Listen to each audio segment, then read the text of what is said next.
Ici Abidjan Regard est disponible et téléchargeable gratuitement. Ici Abidjan Regard, c'est plus de photos, moins de tests, un contenu plus soft et mieux affiné. Ici Abidjan Regard, nous croisons tous les regards de ceux qui font Abidjan. Bonjour à tous. Je reçois Madame Madoussou Kabakone. Elle est la promotrice du Festival international de la mode islamique. Bonjour Madame Kone, comment allez-vous? Je vais très bien. Merci de répondre favorablement à notre invitation. Alors, votre festival est à sa 3e édition.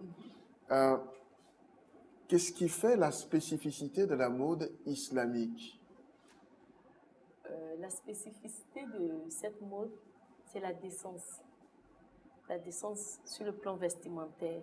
Nous, on essaie d'apporter notre touche dans l'amélioration des tenues vestimentaires qu'on a l'habitude de voir. Donc, nous avons créé ce festival pour pouvoir aider la femme musulmane en société de mieux se vêtir, d'être en société, de s'épanouir dans tous les domaines de la société. C'est-à-dire qu'elle soit plus élégante et plus moderne. Exactement, plus moderne. Alors, est-ce que, en ajoutant le qualificatif islamique à la mode islamique, est-ce que la mode est une affaire de religion aussi? La mode n'est pas une affaire de religion. Mais par contre, nous avons ajouté islamique parce que l'islam prône la décence. Et le concept que nous développons parle aussi de décence. C'est-à-dire comment la femme peut bien s'habiller, mais tout en restant modeste dans les normes islamiques. Sans vulgarité. Sans vulgarité, au fait. Ouais. Mais quand je prends la burqa, ou quand je prends le tchador, par exemple, est-ce que ces types d'habillement ont quelque chose d'esthétique? Bien sûr. En quoi? En quoi? Mais d'abord, celles qui le portent, elles sont fières de ça. Donc, je pense que je ne vais pas peut-être rentrer, parce que c'est un avis partagé au niveau de la religion, mais sur le plan esthétique, c'est beau. Chacun a son choix chacun a son choix vestimentaire. Donc, si elles ont accepté de porter le tchador, comme vous le dites, ou le hijab, nous, on vient par exemple montrer le côté esthétique que ce burqa a. C'est-à-dire comment on peut porter ce burqa mais de manière esthétique, tout en restant élégante, tout en restant, si je veux dire, modeste, tout en peut-être ne pas choquer les gens par dehors, mais nous encourageons vraiment toutes celles qui ont les styles vestimentaires peut-être de continuer, mais nous, on vient en appui pour pouvoir faire ressortir le côté esthétique, mais tout en restant dans la norme musulmane. Très bien. Alors, qu'est-ce que nous allons voir le 21 novembre prochain à la Kestab? Il y a combien d'artistes qui vont venir? Combien de gens vous attendez? Nous attendons aux environs à peu près 700 invités, une dizaine de stylistes qui vont venir d'un peu partout. Bon, nous avons une Indonésienne qui travaille le paille, fait avec de la peinture. Tout ça pour habiller la femme musulmane. Nous avons aussi des Sénégalais qui nous proposent des tenues brodées pour les femmes musulmanes qui veulent se voiler. Nous avons aussi du jean. Nous avons aussi les peignes traditionnels ivoiriens qu'on peut utiliser. Le concept du Festival international de la mode islamique, c'est comment embellir un peu les normes islamiques de base. C'est-à-dire que la femme soit décente dans tout ce qu'elle fait. Donc nous, on envoie le côté chic, le côté glamour à la chose. Donc on se rend compte aussi que la femme musulmane est de plus en plus active dans la société.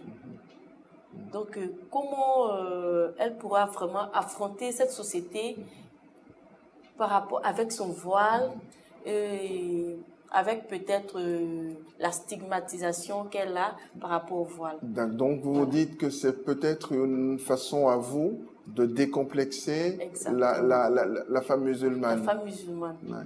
Très bien. Mais Qu'est-ce qui va faire la différence entre cette édition et les deux précédentes? Alhamdoulilah, nous essayons à chaque édition de grandir, d'inviter des stylistes vraiment qui ont de l'imagination. Donc cette année, vous aurez vraiment de très très belles collections de nos stylistes. Et je compte ajouter que c'est vrai que c'est la mode islamique. Mais nous faisons appel à tous les stylistes, qu'ils soient musulmans ou chrétiens. Et cette mode est ouverte à tout le monde. J'allais vous demander, est-ce que, par exemple, la mode islamique intéresserait les non-musulmans, par exemple? Bien sûr, très bien sûr, parce que je vous prends par exemple le cas, cette tenue a été faite par Nakissa Styliste. Elle est chrétienne. Elle est chrétienne. Et je vais vous peut-être raconter une petite anecdote. Allez-y. Mais le concept, pour montrer déjà que vraiment les chrétiens et les musulmans ne sont vraiment pas opposés. C'est-à-dire la plupart c'est les chrétiens qui m'ont beaucoup soutenu dans cette idée. Parce que eux aussi, ils prônent la décence. Ouais. Très bien. Ouais. Ils prônent la décence. Très bien. Alors, qu'est-ce qui vous a inspiré cette initiative-là? Ben, l'inspiration y est toujours, hein, parce que nous sommes des femmes déjà dans la société, nous sommes des femmes actives.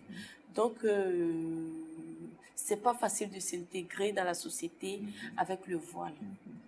Donc, pour ma part, j'en ai déjà subi certains, vous voyez. Ouais. Donc, moi, par exemple, j'ai pu m'intégrer dans une entreprise où on ne s'attendait pas peut-être à une femme voilée. Ouais. Ça a été facile ça n'a pas été facile. Vous avez fait l'objet de rejet de la part des autres? Bien sûr.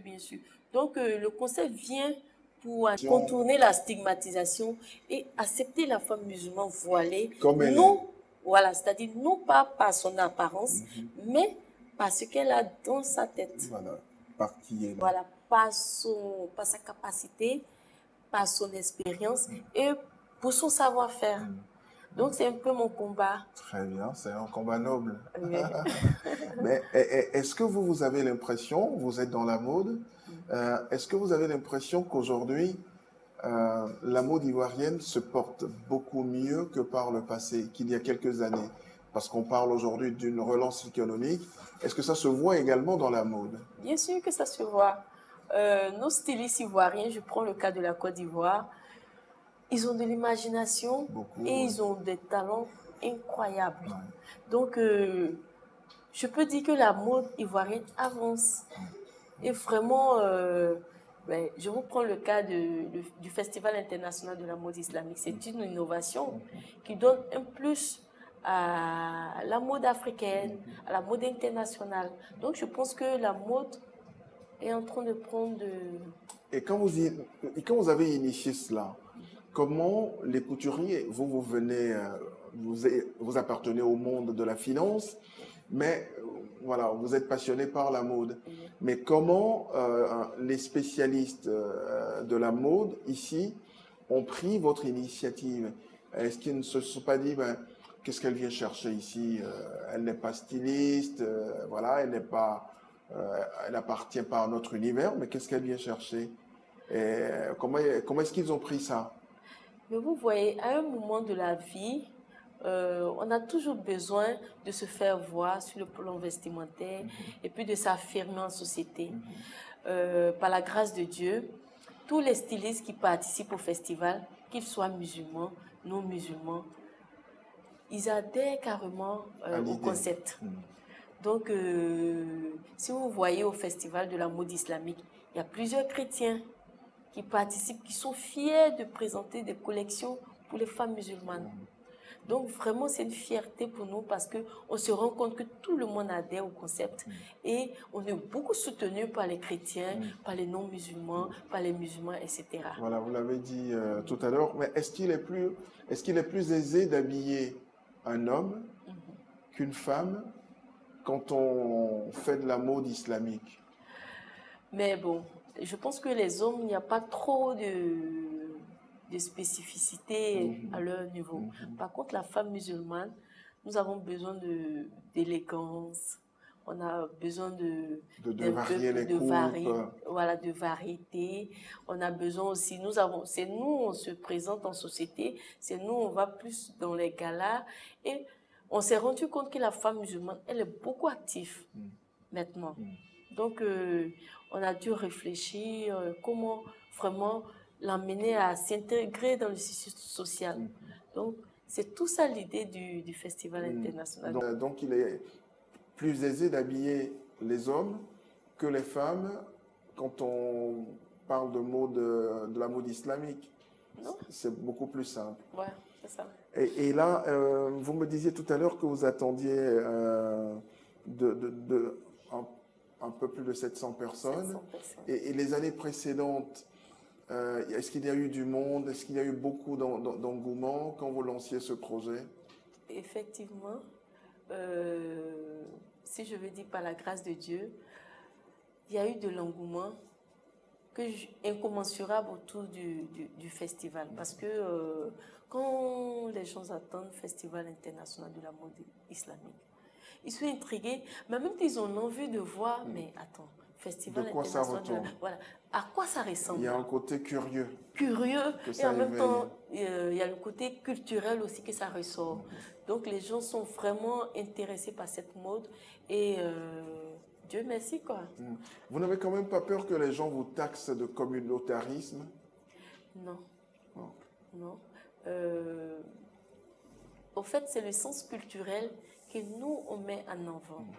On ne va pas sur le plan de la religion, mais on essaie de se baser sur le principe de la religion pour faire évoluer la mode. Très bien. Donc, on ne va pas rentrer sur le plan religieux. Voilà, religion. Mais nous, c'est plus culturel, c'est plus mode. Donc, on se base sur le principe de la religion qui prône la décence dans le vestiment. Très bien. Voilà, Madame Madousoukaba Koné, merci d'être passée par chez nous. C'est à vous le merci.